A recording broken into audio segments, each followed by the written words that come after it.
The NFC North was one of the most competitive divisions in football in 2011, and it'll be even more competitive in 2012. But even though the Bears, Lions, and Vikings all plan on taking a step forward this season, none of them will be able to catch the Packers for the division crown. Now, it's tempting to think the NFC North will be decided on who has the best offense. Aaron Rodgers, Matthew Stafford, and Jay Cutler are three of the most skilled quarterbacks in football, and they lead three of the most potent offenses in football. But that's just it.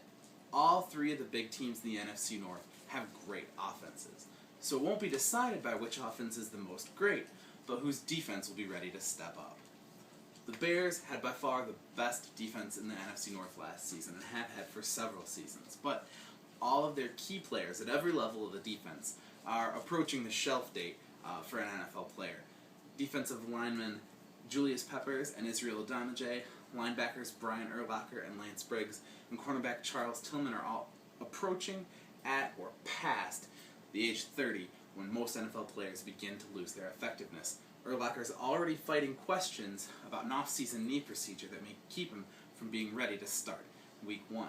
The Bears' defense isn't primed to take a step forward, but a step back.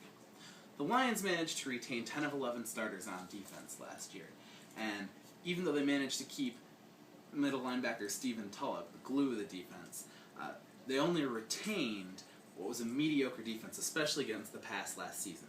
They're going to be relying on their young talent up front, like tackles Ndamukong Suh and Nick Fairley, ends Cliff Averill, Willie Young, and Lawrence Jackson, and rookie cornerback Bill Bentley to take a big step forward and progress from where they were last season if they're going to get any better at all.